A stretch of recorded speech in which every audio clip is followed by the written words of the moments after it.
feel what it's about to go through life? You ask for a chance, that's fair. A chance to equal our stride, a chance to do our dare. If we shall win, then it's clear like a code. Faith and on how high. If we shall lose, then it's stand by the road. And cheers the winners go by. Day by day! Won't beat me! Won't beat me!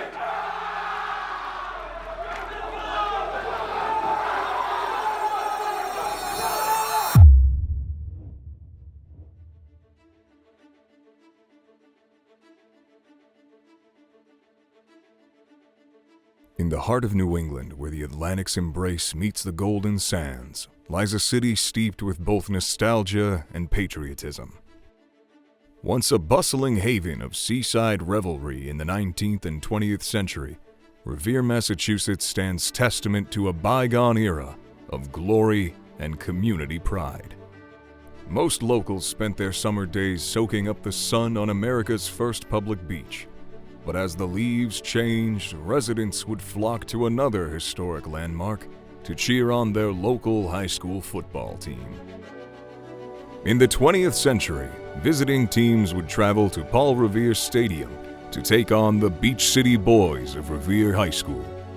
Representing generations of hard-working immigrant families and longtime locals, the team embodied the resilient spirit of a gritty, blue-collar town.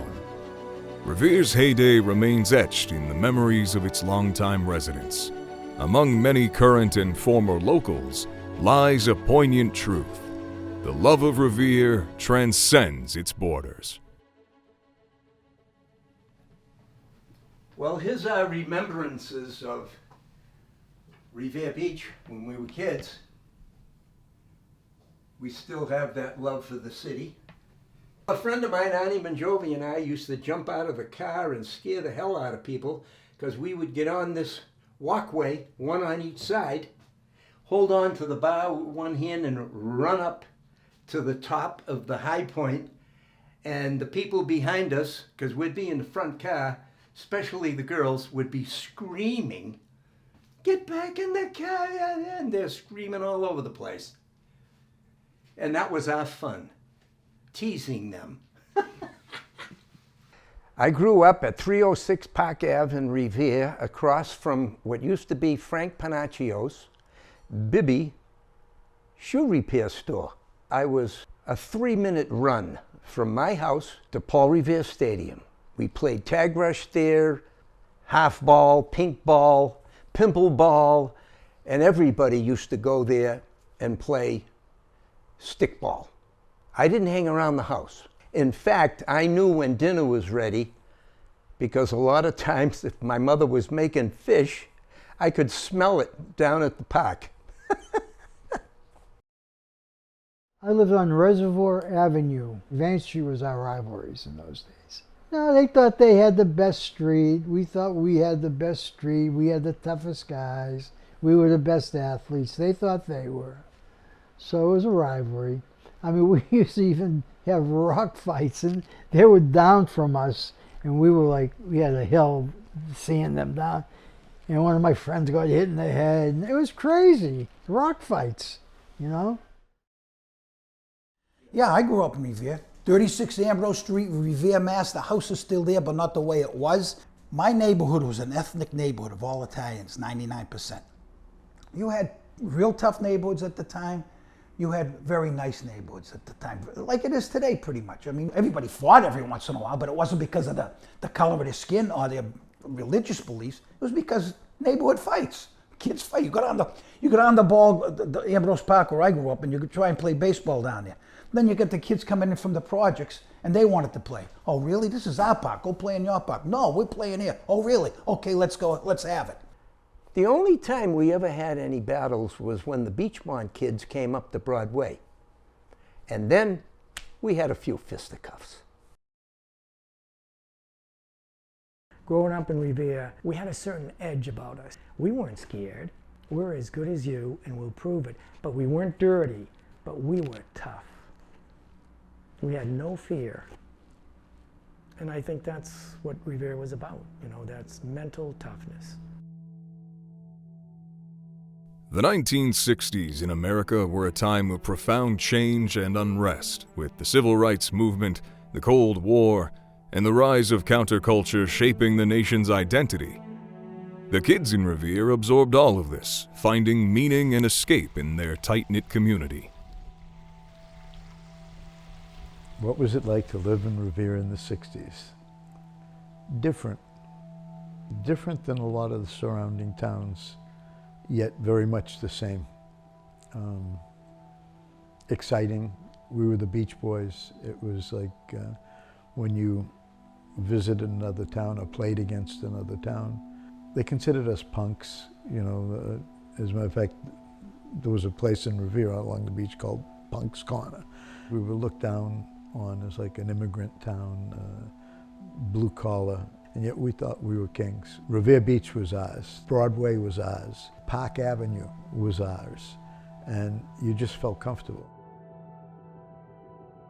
Revere growing up back in the 60s and 70s was a great experience. It was gritty, it was tough. You learned a lot in a very good way.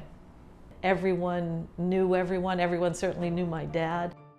In the 1960s, Revere football found its leader in the homegrown hero, Silvio Cella. A man who embodied passion, grit, and integrity, shaped by his experiences as a United States Marine during World War II. He was on the USS Wisconsin, and Admiral Halsey was his general, and he was his driver. So, was he a Marine? Oh. If you know your history, and you know who I just mentioned, he was a Marine, proud and true, and he lived that life at home, in the streets, teaching school, and on the football field. And that's what made us the toughest team to play in the GBL. A product of Revere High School football himself, Cella continued his gridiron journey at the collegiate level, attending one of New England's top universities. He went to Boston University, played under Buff Donnelly, which was one of the best coaches in this area, and he became a tremendous football player at BU. And because he was such an imposing factor at BU with the guys that he played with, he went to high school to teach, but he became athletic director, and that's how he got to be a football coach. When he went to a baseball game, I went with him. When he'd go to a basketball game, I'd go with him. And so we had this incredible bond. He was always superstitious. If he wore a jacket and they won on Saturday, he wore that jacket every single game after that. If we had linguine with clam sauce on the Friday night before a football game, you can bet your life we were having linguine with clam sauce if we won for the rest of the season.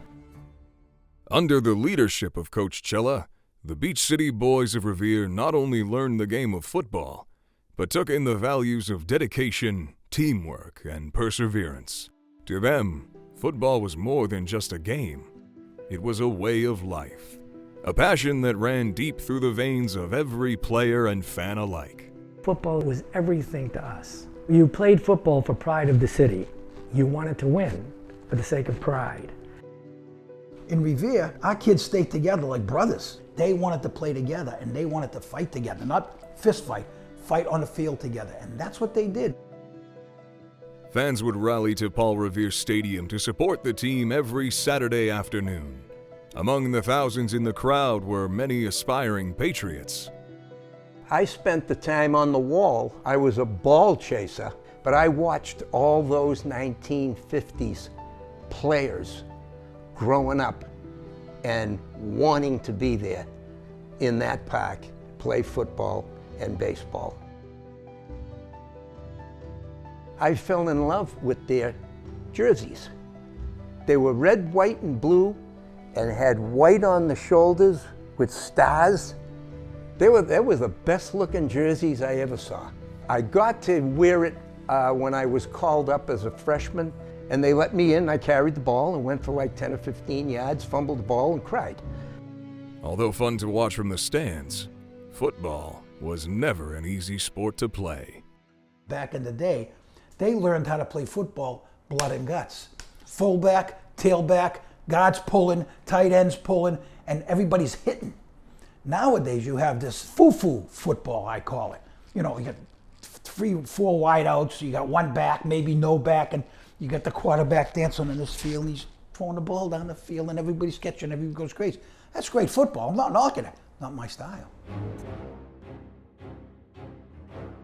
Football was a much tougher sport than it is now. You crawled off the field. You limped off the field. If you got a concussion, you were knocked out. Dr. Licata, who was a tremendous doctor, I loved him to death, he'd break open the melon salts and go like this, which is absolutely horrible to do to a kid who just got a concussion. But it makes you wake up and you get back on the field within 1 or 2 plays. Concussion protocols, they didn't even know how to say concussion when I was in school. All they said, you got your bell rung. The Beach City boys lived and breathed the game of football. But as a Marine, Silvio Cella knew that for a ship to operate smoothly, you had to have a good crew. Joining Silvio Cella in the coach's office were assistant coaches Archie Malace, Eddie Maganello, and Justin Capodilupo. Together, these highly experienced coaches would instill an unwavering spirit of hard work and determination in their players. I was co-captain. Jack Stacio was the other captain. I voted for myself. I really wanted it bad, and I did get it. My brother was pushing hard for me because I was the only junior head, started both ways, but I didn't know if I'd be elected or not, but that was one of my great thrills of being elected co-captain of that team. Well, you know, identical twins, we were always together. Something about being a twin. We would just always play in some sport, baseball, basketball, football, whatever. And of course, Alan Drover lived right behind me. So the three of us kind of grew up together. And we were always just on that basketball court, or as we got older, throwing footballs. You know, a quarterback has to have receivers, and those guys were my built-in receivers. So we worked out constantly, and practice makes perfect. Football is a sport like any sport where the more repetitions you get, the better you get at it. And I worked very hard. I wasn't a natural. I wanted to be what I was, and I made myself into that, and I worked my ass off, and they just were out there with me every day. It's amazing how much effort those two guys put in to help, just to build us all along. There was no off-season for the Patriots. Co-captains John Delgazo and John Stacio took matters into their own hands to prepare their team for fall camp. The captains always had captains practices, and we would go out in the summertime and have, 40, 50 guys who go out and work out over the summer. I used to practice out here at the lake. Had people throw me balls off the dock and in the water, and I would catch wet balls. I would run from one part of the lake, from say that dock be over my shoulder, down to the end of the beach with water up over my thighs, so that I had to run with high thighs and a wet ball, and I would have people try to grab the ball for me. And we did that as a team. Everything was like together. It was a tight-knit, extended family. Those were the brothers I never had. And we enjoyed it. We really enjoyed the camaraderie. Come August, sunshine days spent at the lake would turn to dog days spent on the practice field. When the team took the field for double sessions, they had one mission: survive. Cella's preseason was hell. Silvio was a Marine. He treated us like Marines, and I responded to it. I needed discipline. Double sessions, more commonly known as Hell Week. 2 practices a day in the scorching summer heat. It's where teams separate the boys from the men. I can remember doing 250 sit-ups, sweat burning your eyes. You did the grass drills until you basically were just laying on the ground. I mean, I can remember vomiting on a regular basis. It was like, at the end of the session, it was like, oh my God, and you thought it was over. And he would say, okay, sprint time. We would do sprints. And did they tell you about the hill? That hill, we would run sprints after you ran the laps, after you ran 100-yard dashes. Oh, run up and down until you got to the end. I hated football practice. I mean, tackling drills every day, and I'm a quarterback. I hated hitting, I hated getting hit. If you didn't hit somebody hard, you're a cream puff. You're a lemon square. He was tough. Time for lunch. The Gloria chain, owned by Frank Delgazzo. My father's store, the Gloria chain, was kind of a legendary place for Italian cold cuts. It was everyone knew the Gloria. He sent submarine sandwiches to the two-a-day workouts so the whole team could eat. My father was just an unbelievable guy. I mean, he had a lot to do, I think, with just the continuity of that team. It was a very close team. You'd bring subs, you'd sit down for a half hour, then you go back on the field. Water would be restricted sometimes. He's lucky he never killed anybody in practice. It was in the day where there was no water. You didn't take water at practice. No water breaks. It was off limits. We're gonna give you a rinse, boys. He got a hose from the Wayland School. He give you 2 salt tablets. Take your salt tablets, put them in your mouth. You go like this with the hose. Go. That was it. It was my mother going out and buying cases of oranges, and we'd cut them up and bring them to the practice field. And my father would say, "Oh, Mary, we don't want those oranges." And she would insist, "Silvio, those poor boys, they need the oranges." And you're lucky, really, the way he worked us, and especially in the heat, you're lucky no one passed out from heat prostration. You're thirsty, you're hungry, your stomach was aching, but you did it, and you just kept on pushing and pushing. And the whole focus was fourth period, fourth period, fourth period. You didn't want to do it, but you did it because your brother next to you was doing it. The Beach City boys made it through the most dreaded week of the season. The team's focus was now set on 64, but their minds held on to the bitter end to a near-perfect 63 season. That 63 season for me lives in my mind. It was a magical year. I always grew up with a sense that you had to apologize for growing up in Revere. But what that did was made us tougher, stronger, and with more will to say we're as good as anyone else and we have to prove it. We had that sense of purpose that we went 4-5 the prior year, and we said we're not going to do that. We're going to be winners, not losers.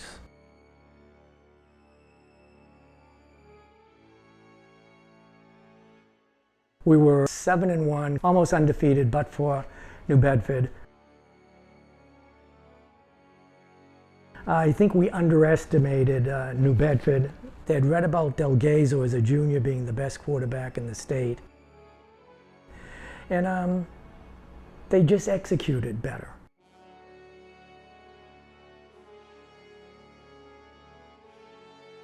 Billy McCarthy fumbled the ball on a drive. In the closing 2 minutes, we would have won that game. And he was a great fullback, never fumbled. Living up to the 1963 team wouldn't be an easy feat to accomplish, especially after graduating the fearsome fivesome, which was considered the greatest offensive line in the history of the school. The new, young offensive lineman had a lot to learn. At left tackle, we had Stephen Bloom. He was a big guy. He was a real big guy, strong guy. Nothing went by him much. Stacio, tough cookie, tough cookie. I was one guy, he was a guy too. For him to learn a position like he did was unbelievable. Quickly like that, it was unbelievable. Pishoni was a center. No glory, tough job. Vinny Cianceruso, right from Italy, was a right tackle. He didn't know football when he first started, but when he got on the team, man, he started hitting, he started learning the game, and he made the starting position. Drover, tight end. John Delgazzo, tight end. They had hands, and they had guts. They didn't fear being hit. They didn't look downfield before they caught the pass. They made sure they had the ball. They weren't worried about somebody hitting them. We know Jimmy was a great quarterback, so we tried blocking as hard as we could. We wanted to give Jimmy that pass time because we knew if he had pass time, He was going to throw a nice pass. We knew that. Although lacking in experience, the young offensive line adapted quickly to varsity football. They learned that there is little margin for error when your job is to protect the best quarterback in the state. I've been in high school now for 40-something years. I'm still coaching now, and I haven't seen anybody as good as Jimmy Delgado. And his brother John and Alan Drover, those two could catch anything. They were like fly swatters. Jimmy could throw the ball 5 feet over their head and they're gonna catch it. Don't know how, but they did. We came into the next year with a half a dozen really veteran players, but no depth at all. But we worked real hard, and we spent the whole summer working out in 1964 and getting ready, and we just hit the ground running with a team that didn't have a lot of talent, but really understood what they were doing and what they wanted to do. You know, when I think of that year, we had a tremendous defense. I mean, we had games where our offense got stopped, but our defense kept us in every game. Of course, no backfield is complete without powerful ball carriers. For Revere, those backs consisted of Bill Cintolo and senior Paul Newell, who earned himself the nickname Bulldog. I think the Delgazos gave me that. You know, I did have a reputation of being tough and never getting hurt, and I never missed a game. The Patriots kicked off the season on the road in Stoughton. They knew that after graduating most of their team the year before, they had to make a statement, and that's exactly what they did. The first score came on a 22-yard sweep to Paul Newell, capping off a 53-yard drive.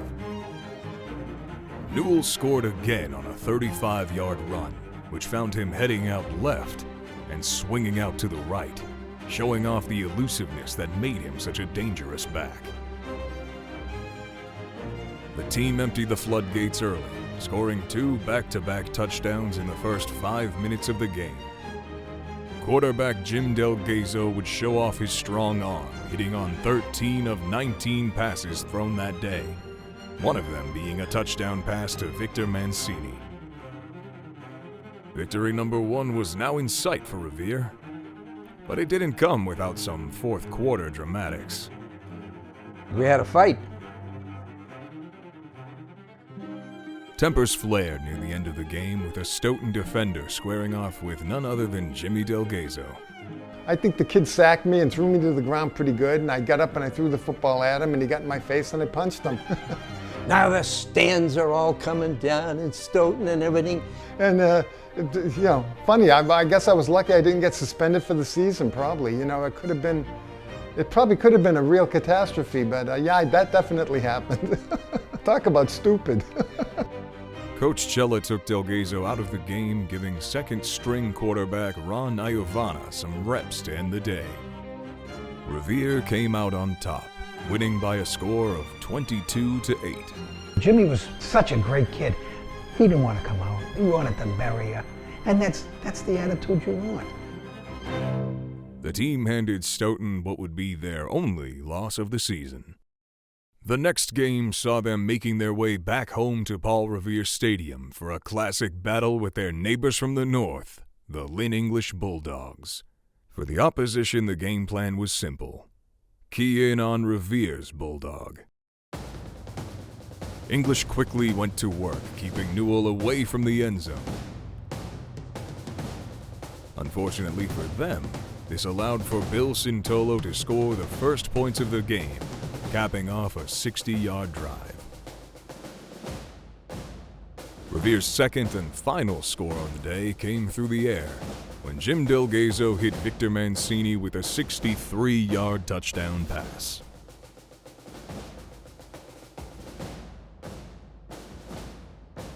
The remaining 3 quarters were dominated by Silvio Cella's defense, with junior Bill Piscioni making a number of key stops to keep the Bulldogs out of the end zone and allowing for only 63 total yards of offense.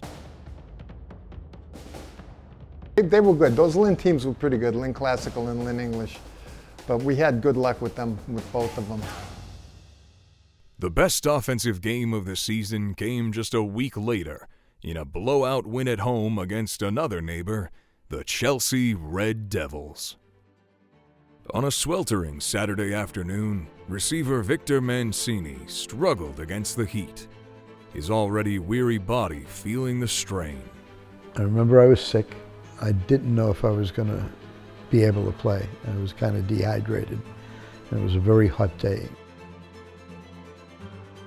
Paul Newell went to work right away, scoring on the first play of the game. A 3-and-out from Chelsea made way for a 35-yard touchdown pass from Jim Delgado to receiver Alan Drover. Meanwhile, illness proved no match for Mancini, as he still found a way to carve through the Chelsea secondary. I remember they couldn't cover me. I just got off the line of scrimmage. I did a down and out, and I ran like hell after that. I just left people trying to tie their shoes. That was probably my best game. Jim was on the money with those passes, so that was important. Chelsea's next possession was cut short when a pass was intercepted by junior Ron Iovana, which helped pave the way for Paul Newell's second touchdown of the day. The thing that sticks out to me, that second 55-yarder, it was like a sweep or a pitch left. I saw 2 or 3 guys in front of me. I made some kind of a move and there was nobody there. And I kind of like jogged the rest of the way. I don't know if they ran away from me or they disappeared. It was a real strange feeling. There was nobody there. The Patriots continued to unleash hell on the Red Devils offense as Captain John Delgado intercepted a pass to end the first half.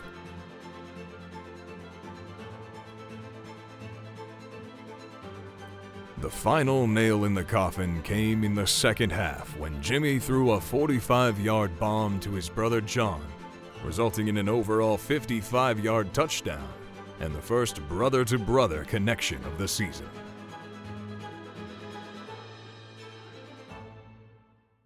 Chelsea, the year before, they gave us a really tough game. They battled us tooth and nail in Chelsea.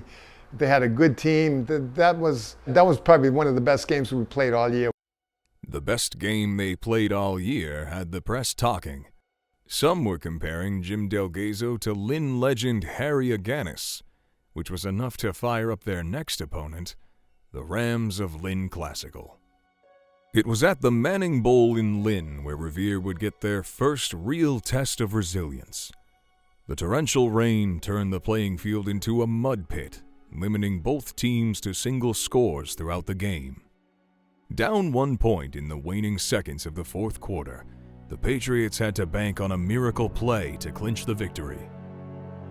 They had a 7-6, and I think we were 4th down at the 5-yard line.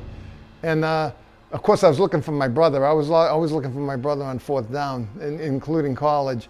And Paul was funny. Paul said, Jim, give me the ball. I'm going to score. So we said, Paul, 4th down, you'll get it. Which there wouldn't have been, if this play didn't work, there wouldn't have been, the time would have been over. But Paul said, okay, that's good. I can live with that. I was a little pissed because he called the same play 3 times trying to win this game, and it didn't work twice. He called the cutback out, which to me was not a good call.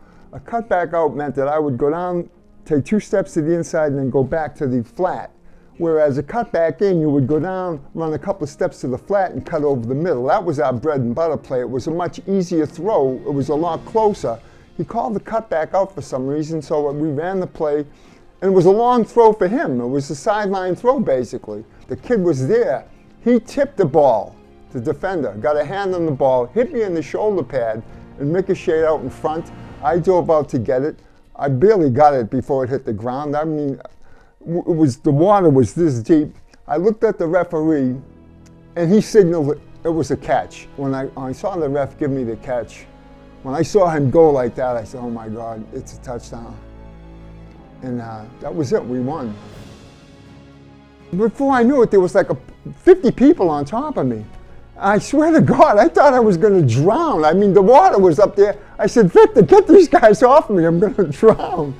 And he started screaming, get off me, get off me. Literally, the whole team was on top of me, and they were coming off the bench. When John Delgazo made the catch in the end zone, we just had to run off the field because that's when it was chaos. They came out of the stands, they surrounded our bus. Oh, it was madness. Wow, honest to God, I'm blank on that. I am absolutely blank. A perfect 4-0 start. The team's continued success did not go unnoticed by the fervent supporters and locals of the city. You couldn't walk down any street or go in any store that people weren't talking about it. There was a buzz in the city. Something you didn't hear. As a kid growing up, I never heard anything good about the city. You started to get the vibe that the city was proud of us and they were supporting us, and they ended up coming to the stadium. I mean, TV wasn't like it is today. There were 3 or 4 stations. We'd have 7,000 to 8,000 people on a regular basis at the games, and in some instances, a lot more. We were loved. It was, and you felt that, and you didn't want to let them down. So every week, you delivered. The Beach City Boys were on their way to making another historic run, but the same team that ruined their hopes of a perfect season the year before stood in their way in Week 5. This time, Revere had to travel down to New Bedford, another intimidating place to play. That was a big school. They had a big, giant stadium that went way up in the air, and that stadium was filled. They were going to beat Revere again, undefeated. The start of the rematch was a complete disaster. Paul Newell fumbled the opening kickoff, which was quickly recovered by New Bedford. The fumble set them up inside the Revere 10-yard line, leading to a quick and easy score. We fumbled that opening kickoff, and then they scored another one right after that. With the perfect season quickly slipping away from them, Revere's leaders had to find a way to rally the team together before it was too late. It was a huddle that we looked at each other and said, "We ain't gonna let this happen. We're not gonna let this happen." I can remember that. The hairs stand up today. And we made the comeback as a team. The Patriots fought back in the second quarter, narrowing New Bedford's lead to 7 points as time expired in the first half. In the third quarter, defensive end John Searle forced a key fumble, turning the ball back over to Revere. The offense capitalized on the turnover with a Paul Newell touchdown. On the very next drive, John Searle forced yet another fumble, giving Revere the ball back to start the fourth quarter. New Bedford refused to fold, forcing a turnover of their own. But the Revere defense stood their ground. The Patriots' attempt to seal the deal late in the game was picked off inside the red zone, forcing the defense to come out big once again. I did nothing against New Bedford either time we played them, but Paul had a big game against New Bedford. We ran the ball down their throats. I didn't do shit in that game, but Paul had a huge game and we beat them pretty decisively. After forcing a New Bedford punt, Revere's offense put together a critical drive, leading to a Bill Sintolo leap into the end zone. It wasn't pretty, but win number 5 was officially secured. It's a team game. I never did things, I go, look what I did, look what I did. I was proud of what I did, but more happy for the team. After exacting revenge on New Bedford, euphoria swept through the Patriots' locker room. With just 4 games remaining in the season, their championship aspirations felt within grasp. Little did they know, Malden Catholic was poised to deliver a wake-up call. The Malden Catholic coach said, we're going to beat Revere because they're so high after beating New Bedford, what happened to them the year before. we're going to catch them on an off day. Revere was confident going into Week 6. Some were a little too confident. When you start to believe, you know, you're the cat's meow and that you're the God's gift to the world, is when someone gives you a reality check. Malden Catholic gave us a reality check. No other team came close to shutting down the Revere offense the way that Malden Catholic did. I think their coaching staff did a great job on us. Nothing worked. I don't think we did much of anything against them. The Patriot offense struggled the entire first half. It wasn't until the end of the second quarter that they would finally find the end zone. That pass that I caught was Jimmy doing his thing and me doing my thing and just happened to get open. During the game, they had offensively and defensively, and I'm not making fun of them, they were all 5 feet tall and 5 feet wide. They were all 200 pounds plus, and the offensive line couldn't move them out of the way.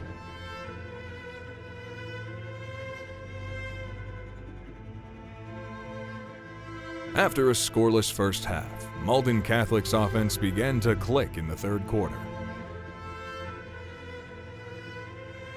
The Revere defense couldn't keep up, providing MC with an opportunity to tie the game.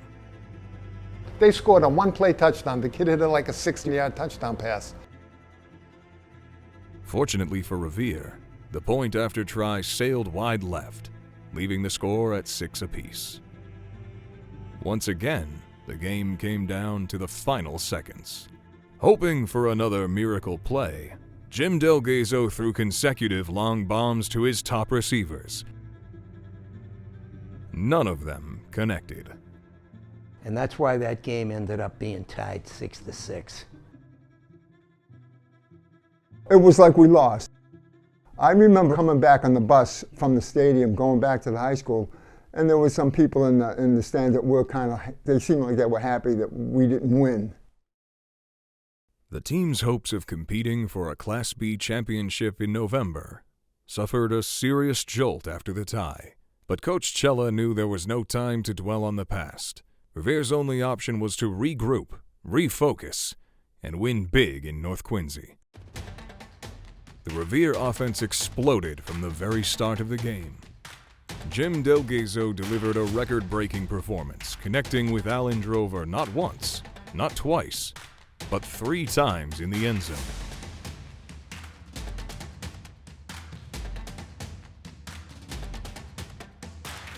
Victor Mancini added 2 more touchdowns, further extending the Patriots' lead. It was a near-perfect performance that shattered the previous school record for most points scored in a game. But it wasn't without its mistakes. I was on the sideline and Jimmy made a beautiful pass and I got up, and typically what I used to do is as soon as it touched my fingers, I turned upfield. Well, I turned upfield and there was a kid there. They were double teaming me. A fourth-quarter touchdown pass from Ron Iovana to offensive lineman Mike Wainio capped off a record-breaking offensive performance. Playing on the road again the very next week, the Patriots were determined to show why people called them the best offensive team in the state. They had a ball that was like a beach ball. I couldn't even throw it, but we just ran the ball down their throats. A beach ball wouldn't stop the Beach City boys. Paul Newell would reel off numerous long runs on the day. At this point in the season, there was little doubt amidst Revere supporters that he was etching himself into school history as the hardest runner to ever wear a Patriot uniform. Revere's offensive stars showed out once again.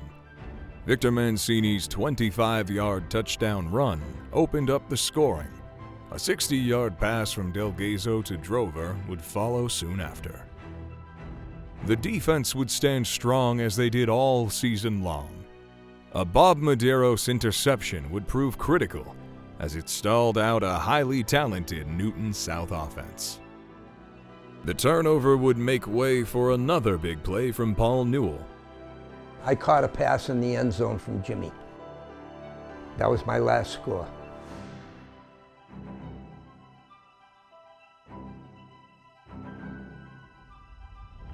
In the fourth quarter, the Patriots put the game out of reach as fullback Bill Santolo raced 34 yards for the final score of the day. Revere's win against Newton South earned them a spot at the top of the Class B rankings. Revere was set to play for the Class B championship at home on Turkey Day. Their opponent would be none other than their longtime arch-rival, the Vikings of Winthrop. There was excitement. We were looking forward to it. They were undefeated. We couldn't wait to get our hands on Winthrop. We knew we could beat them. Unbeaten, once tied, and competing for a championship title. For the people of Revere, 1964 was one of the most successful seasons in the team's history. For those from outside the city, however, it is not remembered that way.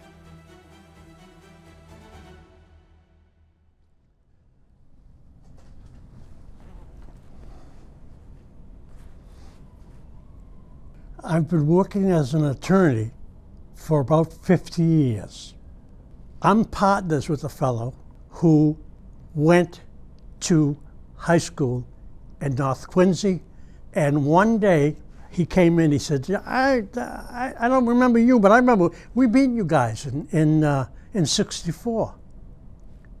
I said, you did? I said, we crushed you. He said, no, I was looking at the yearbook and we beat you. I said, how did you beat us?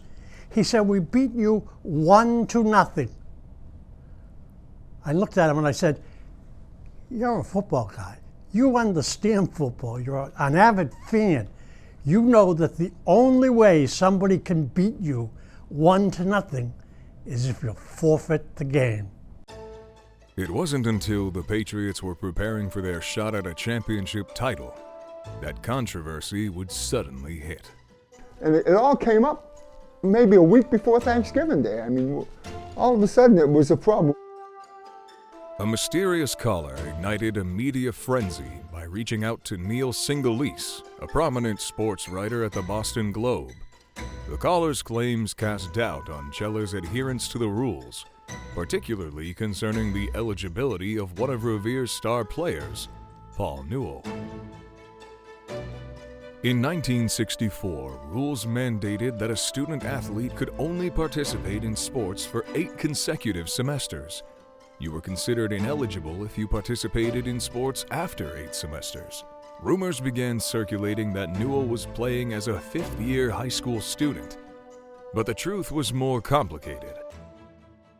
I stayed back my first sophomore year. I missed a lot of the year with mononucleosis, missed a lot of time. He was made ineligible that second sophomore year because of his absences. Neil Singolese, sports reporter for the Globe, came down and looked at all the records from my first sophomore year when they already had made me ineligible. The city, the school department, whoever, for 1 year. Took away a semester. So they came down and they looked baseball, basketball, football, track, all the sports. My name never showed up because I played nothing that year because Revere High said you're ineligible. Come senior year, Revere school officials failed to notify the team of Newell's potential ineligibility. Since it was never addressed, Coach Cella assumed he could play. They were trying to figure out if I could get a semester back. It had to be 8 straight. But if there's an extenuating circumstance, you can get it back. The only exception where an athlete can play over a 5-year span is under a hardship clause, wherein accident or illness would prevent school attendance. So the headmaster's question was, does he deserve the semester back? The answer I got, well, that first sophomore year he was only out 18 days. In order to be eligible for a semester, you got to be out 25. That's what I know as the technicality that they said, no, ineligible. That's all I know. It's all I've ever known. If found guilty of violating the rules, Revere would be forced to forfeit all of their previous victories during the season, wrecking the school's bid for the Eastern Massachusetts Class B championship. Leading up to the decision, all eyes were on Unbeaten Revere. On Ambrose Street, the constant echo of a ringing telephone could be heard, with sports writers from all over the state looking to speak with head coach Silvio Cella. Unless you were an immediate member of the family, one could only imagine what the atmosphere was like in the Cella household. Torture. Torture. The questions that were being asked, and him trying to be the gentleman that he always was, discussing it in a civil way. Torture. Because I know that both veins in his neck wanted to explode, and he wanted to yell and scream and tell people what happened the right way, but he was a gentleman and he let the course go the way it had to go, and that's just the way he ended it. The most you can do is say, this wasn't a cover-up, we did nothing wrong, it was brought to our attention November 21st or whatever it was. Now we realize, okay, we'll take our punishment. What else can you do? In the meantime, your guts are turning around like this. It was awful. Sitting home with him was awful. We didn't even want to be home with him. That's how bad it was. But you know, it's all part of the growing up, all part of the stigma of Coach's family. The possibility of losing an entire unbeaten season left an unsettling feeling for Revere residents, who were quick to defend their boys. People wanted to take the headmasters to court, and we're gonna fight this, and how are you gonna fight it? They're the headmasters, they make the rules, they make the decisions. So because of all of that, and I'll say it to all my friends and players and coaches, I'm responsible for what occurred.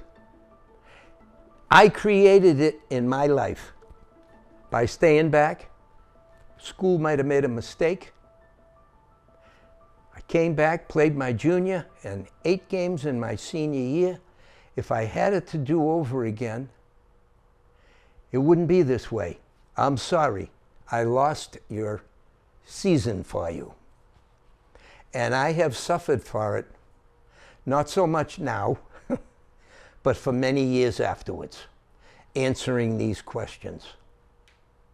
When the press started going and pressing it, Neil Singalese doing his review, it kind of became a reality that we were going to lose these games. It was just not something we wanted to hear.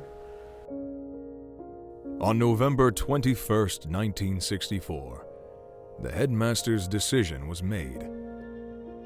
Right smack in the middle of the week, the headmasters came down with their ruling that we were now 0-8. That day, at least on paper, a championship contender quickly turned into a winless squad. After getting the phone call, it was time for the coaches to break the news to the team. Maganello came downstairs from the coach's locker, came in the locker room and said, Paul, I got to talk to you, and then I got to talk to the team. And he told me, we've lost all the games. And of course I broke down there because I blamed myself, and like I said, bottom line, I created it. The way I lived my years in high school, created it. So I don't shirk anything, never did. But it was devastating. And it changed the whole thing. And then he went and told the team, and everybody was, oh my God, their heads were down on the ground. It was devastating after everything we worked for 2 years. When the guys were in the locker room, a lot of them came out, put their arm around my shoulder, and sorry, Paul, and everything else. And I said, hey, I caused it, I'm sorry. And I don't even like to think about it. It puts me back there, that feeling, devastation. Let down my whole team and the city of Revere. Because boy, what a following we had for those 2 years. It was amazing. I gotta stop now.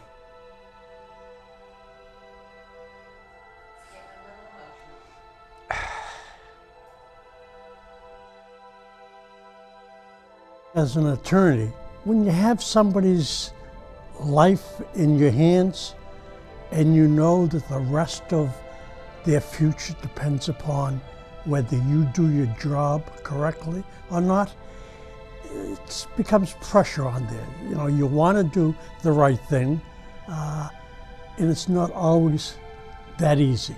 With regard to the ineligibility rule,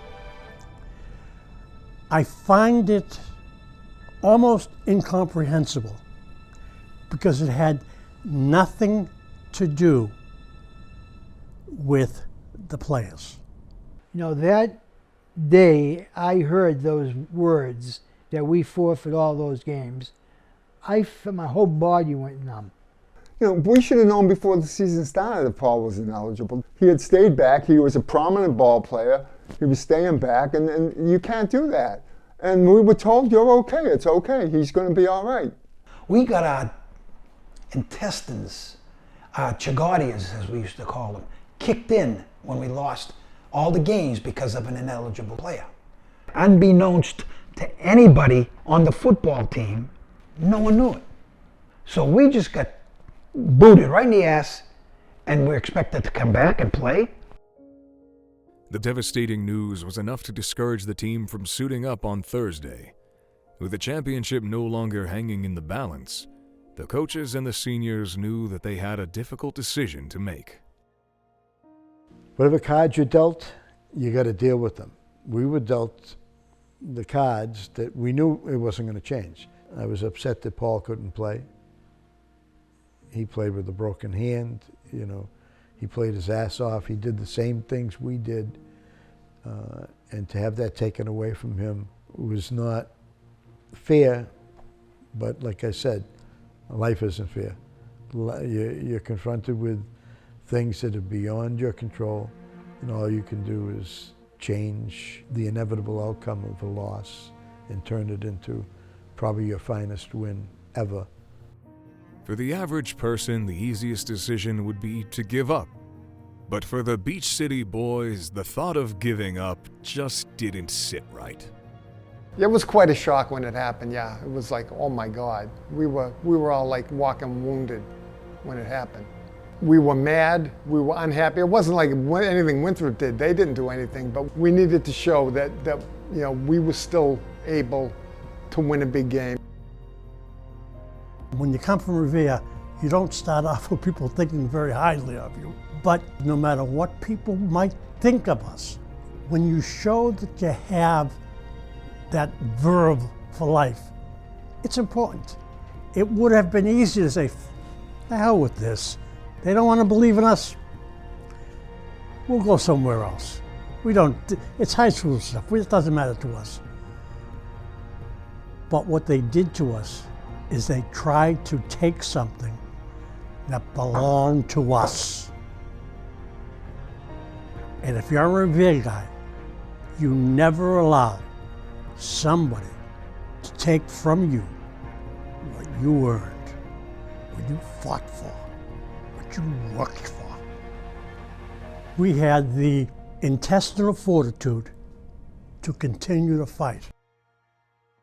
Revere, Winthrop, a bitter Thanksgiving rivalry dating back to 1913.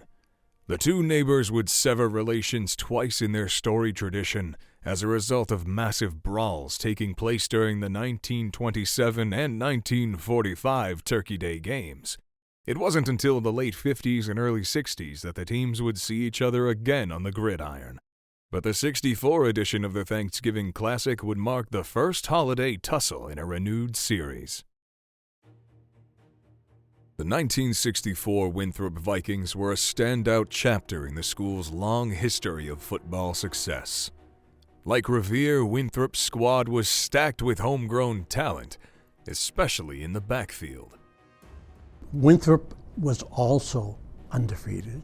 One of their halfbacks was a fellow that they used to call Tank Adamson.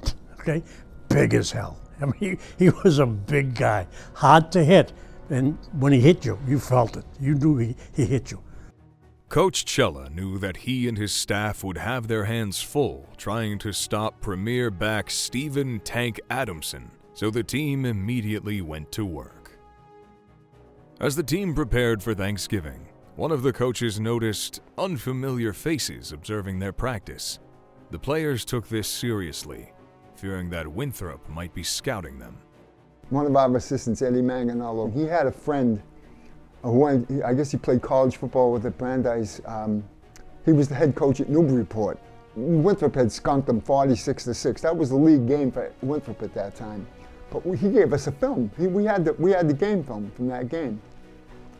And that was the first time we ever looked at the other team on film. Whatever formation they were running told you what the play was going to be. So they might have been watching us in practice. Good luck to them. We had their film, and we were watching them too.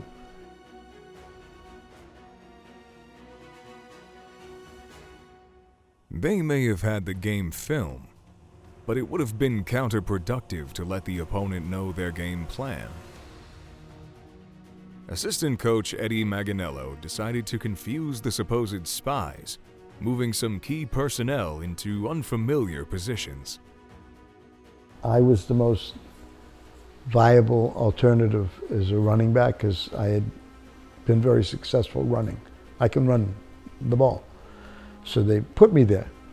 At least they wanted Winthrop to think I was there. And there's a reason I say that. Why would we take away another powerful weapon, which I was on the outside helping Jimmy? Why would you take that away and put someone who hasn't played flanker out at flanker? I played running back during the course of the week. And Bobby Carabas was the decoy all week. And he was running flanker, and I was running halfback. It was a deceptive game plan. And I remember Coach Eddie Manganello saying, they're up there watching us, guys. So whatever we do here, just go with the flow. Don't argue with us, do whatever. And the game plan was just keep it simple. In a game like this, a fumble can turn the game. The team was hard at work preparing for the big game. Meanwhile, the city continued to express their support for Paul Newell. I don't know if there was any players that really resented what I did and blamed me, and I wouldn't blame them. I'd be pissed off if somebody did it to me. But I think your real friends and your close friends and your relatives, they're always going to be on your side. And every one of them knows you can't take away those wins just because you say so. It was real. We won all those games. The students of Revere High School would take to Paul Revere Stadium with spray paint and flyers in an attempt to encourage their team and beloved players. There was the locker room building, and it had two sides to it for both teams. And there was a wall out front, and then to the right of that was a big wrought iron gate. But all over that wall, and walls on the inside, people had signs, papers. They were all for the city of Revere and the football team. We love you, Paul. Go Revere. We're with you, Paul. Stuff all over the wall. That was leading up to the Winthrop game. They must have went there at night during the week.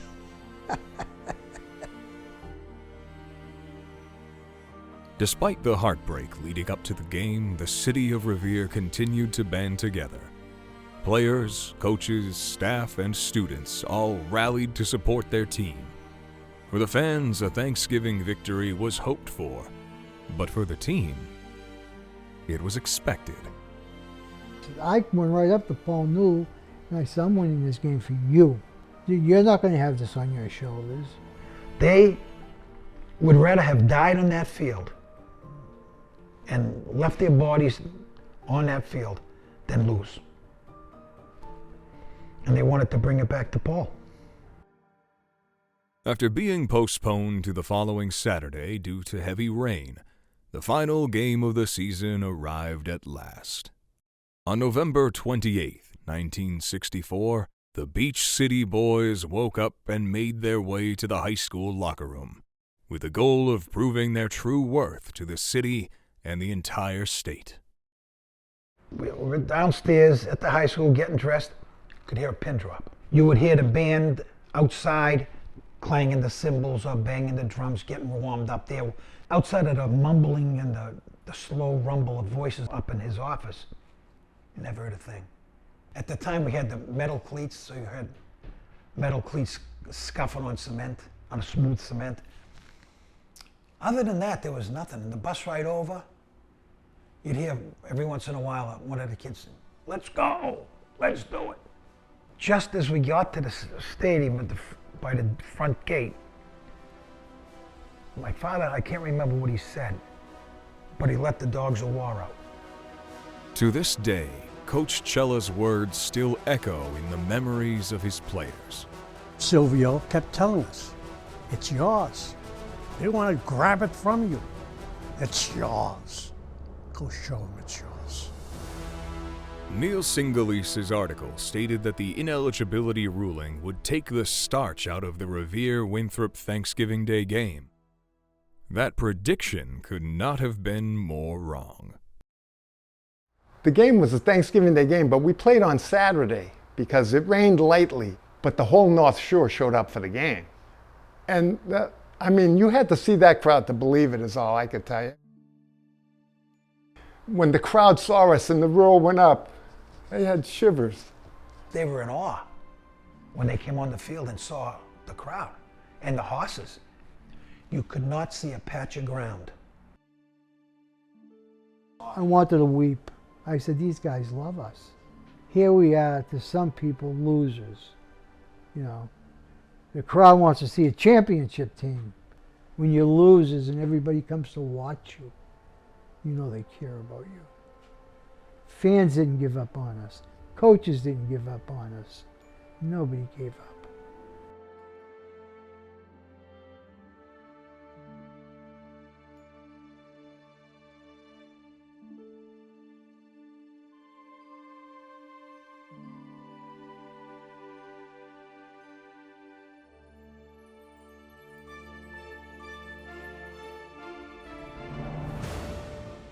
The game proved to be a barn burner from the very start. The first quarter saw two of the state's best offenses getting completely shut down. The defense really carried us. We had a defense that carried us that got no recognition. That's all you can really say. I played safety. I hadn't played safety all year. But they wanted me in at safety because they wanted to put the best guys on the team, on the field. Momentum would swing in favor of the Vikings on the final play of the first quarter. An option pitch to the right saw Winthrop back Bill Dooley breaking free and scampering to the Revere 34. The very next play, Tank Adamson broke free with open space. Victor Mancini lived to tell the tale. All of a sudden it was like the sea opened and I saw this, instead of a tank, like a battleship coming at me. I reacted with, oh my God. The fear of losing was even more apparent in an instant. And I never really backed away from anything, so I just went at him. And I remember the lights went out.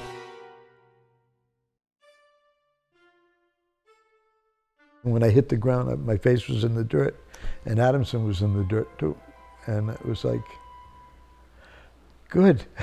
To me, it's a vivid memory, but then again, it could be he concussed my head at the time, too. He was tough to bring down. He was a tough boy. With Winthrop threatening to score, the Revere defense refused to break. A third down pass to Adamson was caught at the 5, but a penalty would move the ball back to the 17-yard line.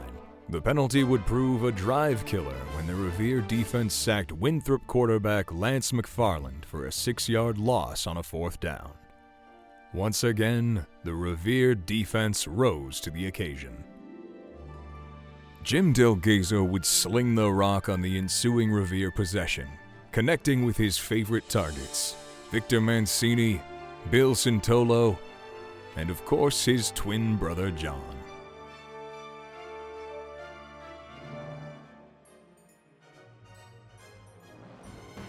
A diving Bill Santolo catch would set Revere up at the 21. That's when junior Bobby Carabas, substitute tailback for Paul Newell, pumped out 6 yards for a 1st down at the Winthrop 15. Now threatening to score, Revere went back to the air on 1st down. The pass proved to be costly. Winthrop's Charlie McDermott would pick off Jim Delgado in the end zone. A fumble that rolled out of bounds would set the Vikings up at the Revere 9-yard line. The Revere defense stood strong again, forcing a 3-and-out and another Winthrop punt.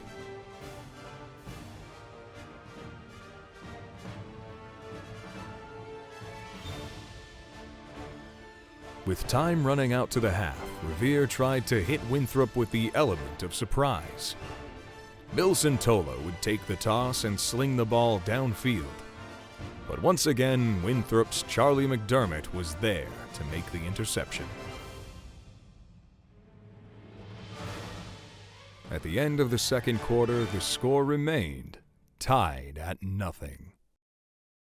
In the locker room, head coach Silvio Cella made efforts to motivate his team, as he was known to do every game.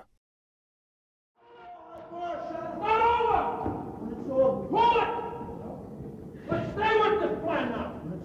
Let's not get excited. Just stay cool. You want this game, you gotta please be cool now. No mistakes, stay with it. Just keep thinking all day. Keep thinking. Big second half. Big second half. Okay? Big second. Take it from me, boys. Take it from me. Take it from me. The team stepped onto the field after the intermission, determined to make history. Revere's offense would come out swinging in the 3rd quarter. Bill Santolo would break loose for a 41-yard gain, setting the Patriots up at the Winthrop 28-yard line. Just a few plays later, a crucial brother-to-brother connection on 4th down would set the Patriots up at the 2-yard line.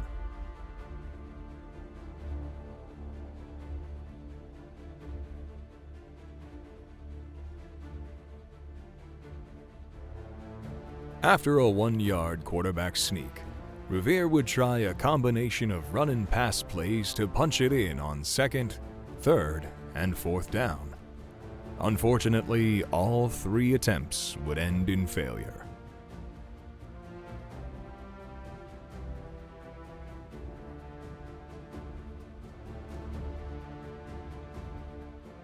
The 4th quarter saw both teams struggling to make plays on offense. Winthrop would take their time on offense by sticking to the ground game, while Revere would try to chuck the ball deep. The defensive battle would carry on into the final minutes of the game, when Revere had possession on their own 40-yard line with 3 minutes left.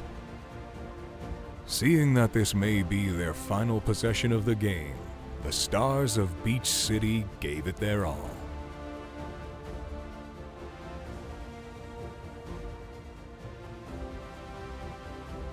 With just under a minute remaining, Revere found themselves in the red zone, faced with a 3rd down and long. There was no question that Jim Delgado would throw the ball. We had to get out of bounds. So I did it down, out, up, and I looked over my left shoulder.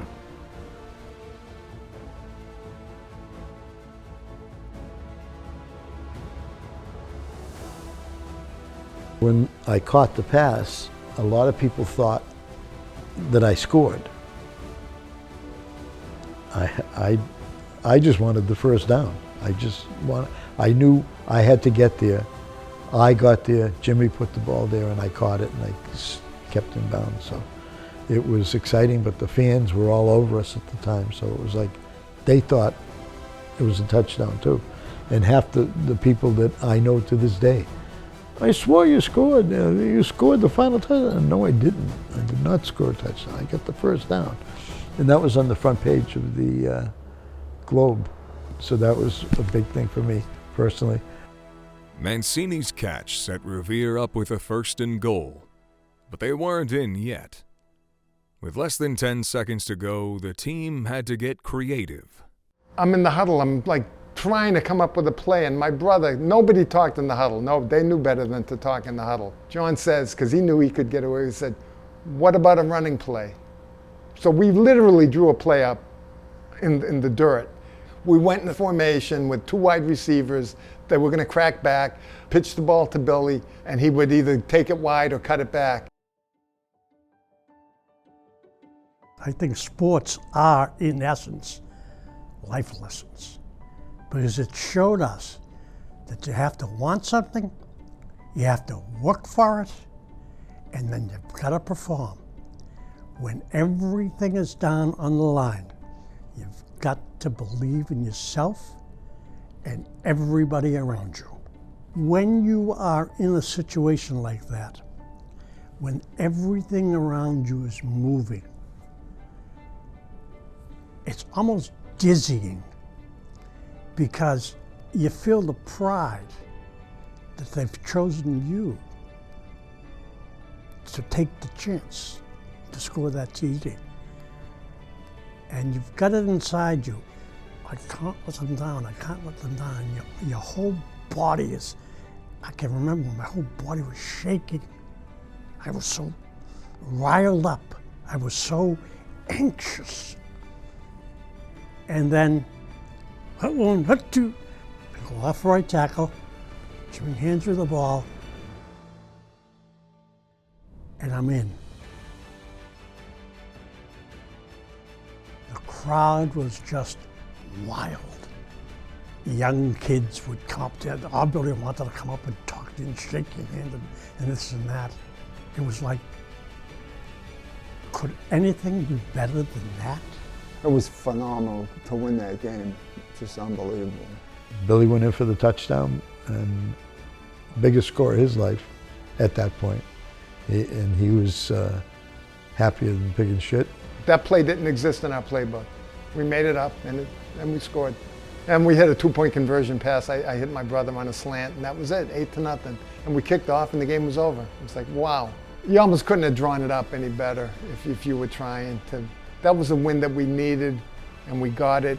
And it was a team effort. I mean, literally, like, we scored 8 points and won, for Christ's sake, you know. When you're making a drive like that and you play offense and you got a team on its heels, you know, you're going for their throats. It feels good, you know. The loss saw the Class B championship slip from Winthrop's grasp, with their final record on the season being 8-1.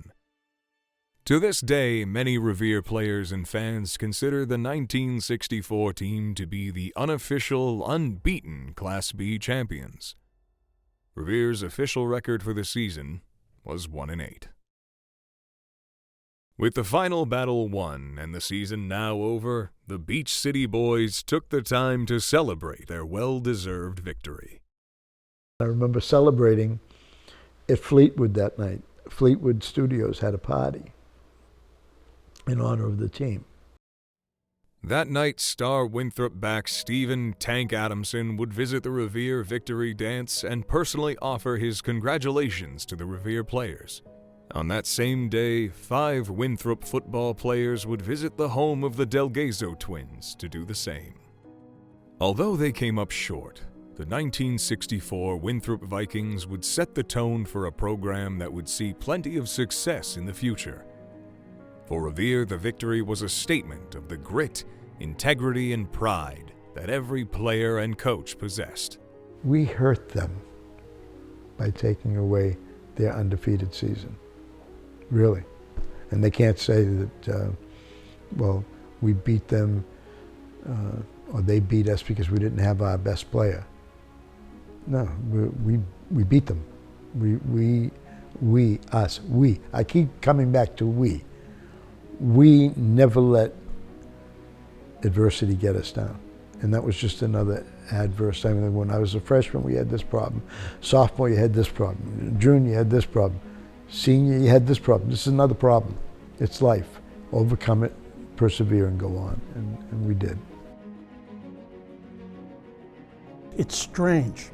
I happened to be speaking to the president of the Massachusetts Senate, Bobby DeLeo.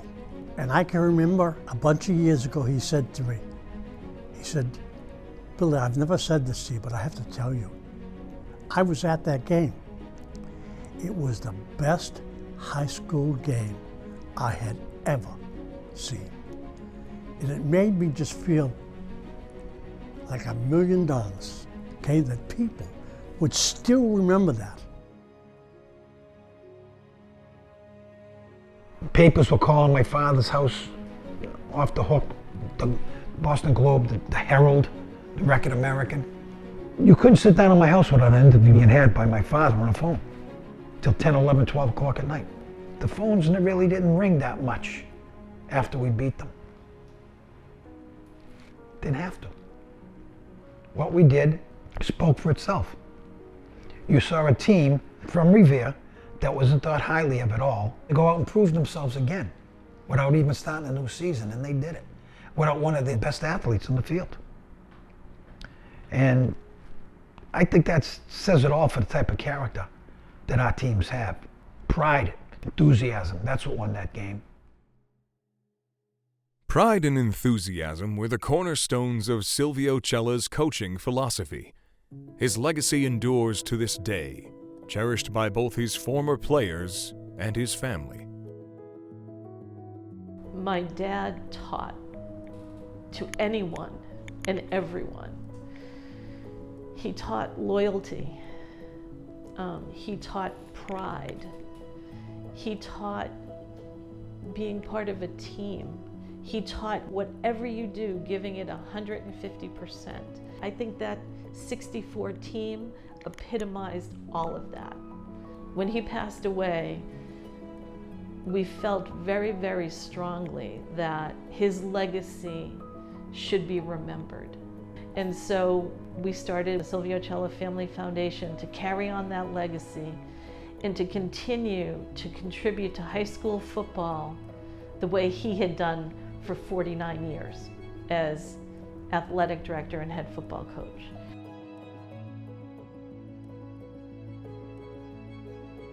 Football imitates life. And so when you play football, you're preparing for life.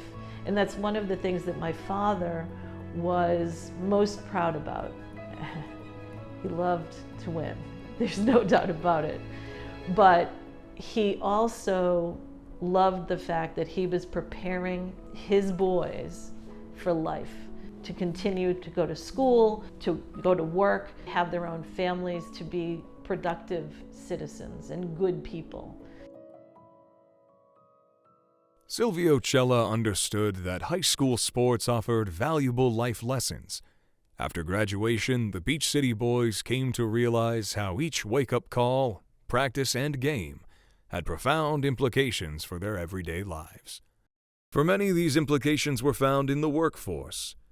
For some, they remained on the football field. Jim Del Gazo went on to experience an undefeated season, as well as a Super Bowl championship with the Miami Dolphins in 1972. He would remain in the league for 7 seasons, playing for the Cincinnati Bengals, Miami Dolphins, the Green Bay Packers, and the New York Giants.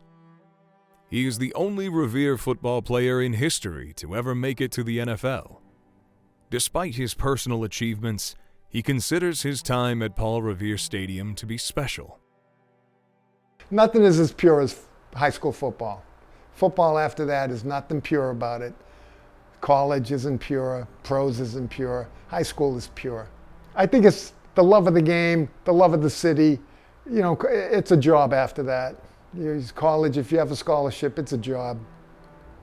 And the pros, it is a job. You know, that's how you're supporting your family. But high school is, you're playing for the city, or you're playing for just the sheer love of it, you know. And like I said, I never really loved football. I was very good at it. I worked very hard at it. But it was pretty gratifying. That's all I can say.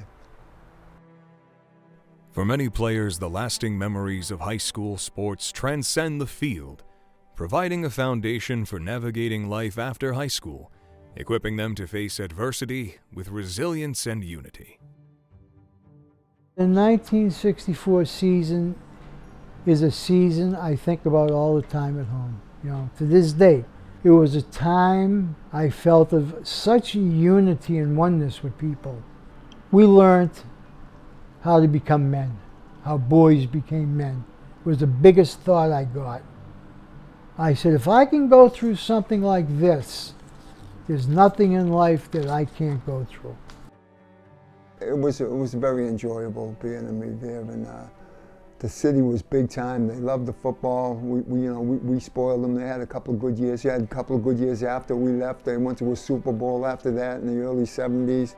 I got a lot out of football, that's for sure. Like when I went to Tampa, I had my own identity down there, so I really enjoyed the years at Tampa. But it's been a lot of fun. I miss football, and I recommend it 100%. Looking back on it, everyone experiences up and downs. When I was down, I had a teammate that helped me out, and that was Paul. But we've all overcome adversity to get to where we want to go.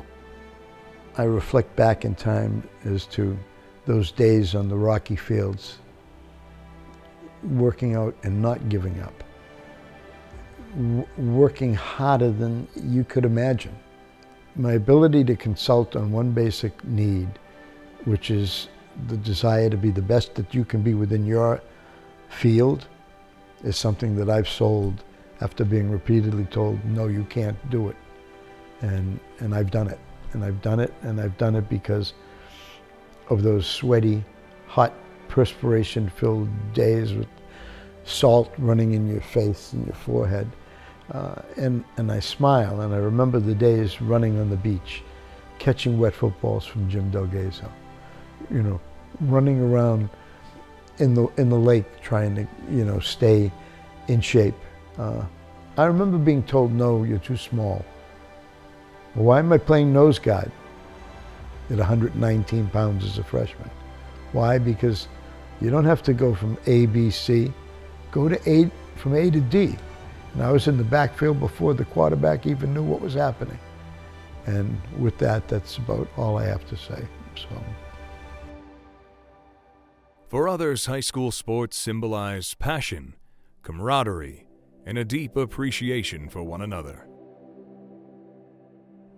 I'll never forget, about 8-9 years ago, I was with a couple of friends of mine in Swampscott, and we were having lunch at a Chinese food place. And Manganello came in, and I didn't know, but he had had a recent stroke. He came up to me, and he shook my hand. He said, Paul, I'll never forget watching you.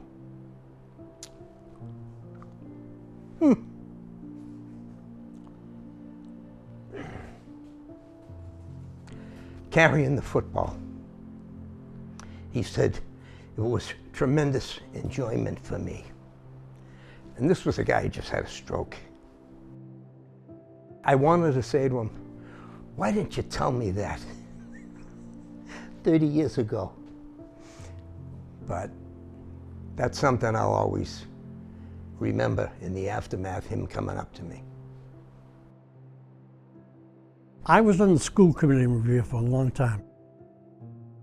There were so many who didn't have anybody who had been through this experience. And I'm not just talking about playing football and winning, making or having to make important decisions in your life. My father had died the year before this game, okay? He was 48 years old, a kid. As a result of having played ball and made friends, I got the assistance I needed to make good choices thereafter. I've got to say to all of my teammates, who I'm sure will watch this, I love them all. They were my heroes. They have been my heroes for my entire life. The Delgado twins, Paul Newell, Victor Mancini, and others. You couldn't ask for better friends. Couldn't ask. They were there when you needed them. They were there when I needed them. Hopefully, other students, as they pass through the halls of Revere High School, will realize it's a stepping stone. Just keep stepping up. For few, high school sports offered a profound bond, deeply rooted in the experiences of coaching, playing, and sharing the field with their father. From the time I was a little girl, at the end of every game, I would go down on the field, win or lose, and sometimes they'd be in a better mood than others, but no matter what, I would walk off that field with him, arm in arm.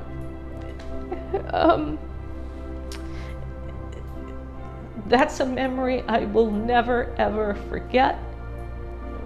Right through every season, right to the last game he coached. That's what we would do. That was our tradition. And I cherish that. He was my best friend.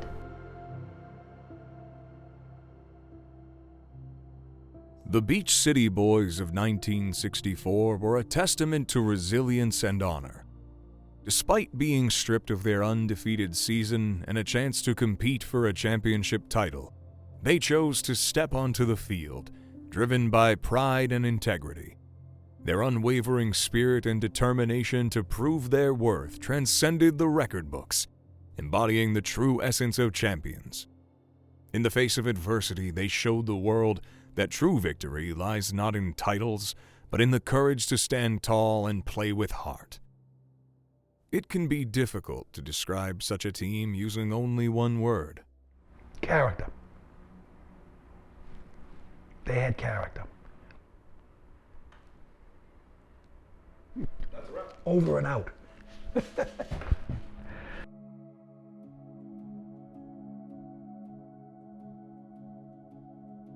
it up one time for the 1964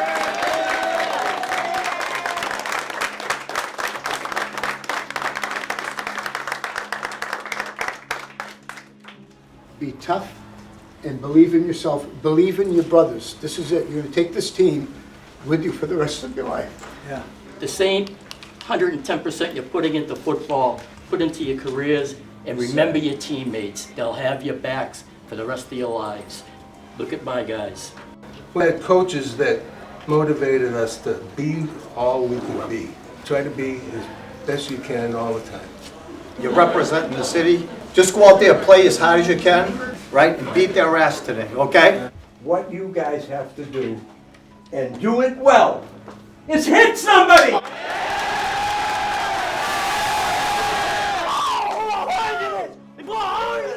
Let's go!